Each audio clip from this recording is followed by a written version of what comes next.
Hello home makers, welcome back to my channel voice of home maker. అందరూ ఎలా ఉన్నారు? బాగున్నారా? మేమైతే చాలా బాగున్నామండి. ఈ వీడియో వచ్చేసరికి నాకు డెలివరీ అయ్యి 10 months అవుతుంది. చిన్న ఆపరేషన్ అయినంత వరకు కూడా బాగానే ఉన్నాను. అంటే డెలివరీ అయిన తర్వాత 2 months వరకు కూడా అంత వెయిట్ గెయిన్ అవ్వలేదు. ప్రెగ్నెన్సీలో కూడా నేను పెద్దగా వెయిట్ గెయిన్ అవ్వలేదు. కానీ ఎప్పుడైతే ఆపరేషన్ అయిపోయిందో అప్పటి నుంచి అయితే వెయిట్ చాలా పుట్టాన్ అయిపోయాను. అండ్ పీరియడ్స్ కూడా రెగ్యులర్గా రావట్లేదు అనమాట. డెలివరీ అయిన తర్వాత ఒక్కసారి వచ్చింది.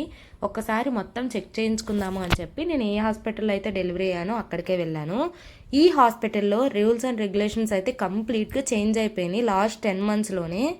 అంతా ఆన్లైన్ చేసేసారు. ప్రీవియస్గా ఎలా ఉండేది అంటే ఒక బుక్ ఉండేది, ఆ బుక్లోనే అంతా ఇన్ఫర్మేషన్ రాసేవాళ్ళు. ఇప్పుడు అలా కాదు, ప్రతి దగ్గర కూడా ఒక సిస్టమ్ పెట్టుకున్నారు. బీపీ చూపించుకోవడానికి వెళ్తున్నాను, ముందు వేరే హాస్పిటల్కి వెళ్తే లెఫ్ట్ హ్యాండ్కి బీపీ చూశారు. అందుకని చెప్పి నేను ఫుల్ హ్యాండ్స్ వేసుకున్నాను కదా అని లెఫ్ట్ హ్యాండ్ ఎత్తి పెడితే వాళ్ళేమో బీపీ చూపించుకోవడానికి వెళ్తేనే బీపీ తెప్పించారు. రైట్ హ్యాండ్ పైకి ఎత్తాలి, అయినా మీకు హాస్పిటల్కి వచ్చినప్పుడు హాఫ్ హ్యాండ్స్ వేసుకోవాలి అని తెలియదా అని అక్కడ ఒక పెద్ద గొడవ అయిపోయింది. మళ్ళీ ఇంకప్పుడు పైకి వెళ్ళాము. డాక్టర్కి కూడా ఇక్కడ బీపీ ఏంటి అంటే అంతకుముందు బుక్లో రాసి ఇచ్చేవాళ్ళు, ఇప్పుడు అదిగోండి సిస్టంలో అప్లోడ్ చేసేస్తున్నారు. అది డైరెక్ట్గా డాక్టర్ సిస్టంలో కనిపించిద్దంట. బీపీ చూపించుకోవడం అయిపోయిన తర్వాత పైకి వెళ్ళాము. ముందైతే డాక్టర్ రూమ్కి వెళ్ళిన వెంటనే ఇచ్చేసేవాళ్ళం అనమాట, తీసుకొచ్చిన బుక్ స్లిప్ ఇచ్చేసేవాళ్ళం. ఇప్పుడు అలా కాదు, వెయిట్ చేసి ఇక్కడ సిస్టంలో అప్డేట్ చేయించుకోవాలి మన ఇన్ఫర్మేషన్ అంతా, హిస్టరీ అంతా. అంతే మనకి ఇక్కడ డెలివరీ అయ్యిందా, ఎక్కడ డెలివరీ అయ్యింది, ముందు ఎవరైనా పుట్టారా, ఏంటి ఇన్ఫర్మేషన్, మనకి ఏమైనా ప్రెగ్నెన్సీలో ఏమైనా వచ్చాయా, షుగర్ కానీ బీపీ కానీ థైరాయిడ్ కానీ అవన్నీ కూడా ఇక్కడ అప్డేట్ చేయించుకోవాలి. అండ్ మనం ఎందుకు వచ్చాము హాస్పిటల్ విజిట్కి కూడా ఇక్కడ చెప్పాలి.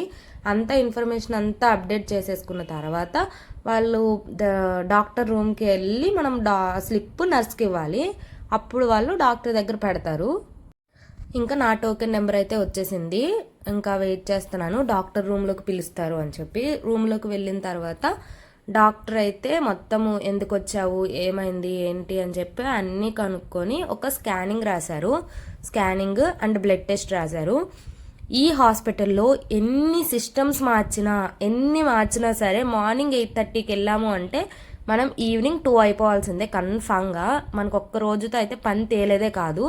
మాకు 11:30కి స్కానింగ్ రాశారు. స్కానింగ్ తీసే డాక్టర్ వచ్చేసరికి 12:30 అయింది. మా స్కానింగ్ తీసి మా రిపోర్ట్స్ వచ్చేసరికి 2 అయింది. అప్పటికల్లా నన్ను చెక్ చేసిన డాక్టర్ వెళ్ళిపోయారు.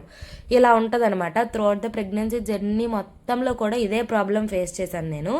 ఇదిగోండి స్కానింగ్కి బిల్ కట్టేసి స్లిప్ తీసుకుని మా హస్బెండ్ వచ్చారు. స్కానింగ్ తీసే డాక్టర్ 11:30కి వస్తారు అని చెప్పారు వాళ్ళు. ఇంక అప్పటిదాకా వెయిట్ చేసి బ్లడ్ టెస్ట్కి అయితే ఇచ్చేసాను. అంతకుముందు బ్లడ్ టెస్ట్ చేసిన తర్వాత కూడా ఆ బ్లడ్ టెస్ట్ మనకి ఇచ్చేసేవాళ్ళు. ఇప్పుడు అలా కాదు, డైరెక్ట్గా డాక్టర్కి వెళ్ళిపోద్ది అని చెప్పారు. ఎన్ని డెలివరీస్ అయినా కూడా నాకు ఇంజెక్షన్ అంటే భయం ఇంకా పోలేదు. అయిపోయింది. 10:30కి బ్లడ్ టెస్ట్, డాక్టర్ విజిట్ అంతా అయిపోయింది. 12:30 వరకు కూర్చొని స్కానింగ్ తీపించుకున్నాము. స్కానింగ్ రిపోర్ట్లో అయితే నాకు పీసీఓడి ఉంది అని చెప్పి వచ్చింది. ఆ రిపోర్ట్స్ కూడా ఇక్కడ యాడ్ చేస్తాను చూడండి. నేను అందుకనే వెయిట్ గెయిన్ అయిపోతున్నాను అని చెప్పి డాక్టర్ చెప్పారు.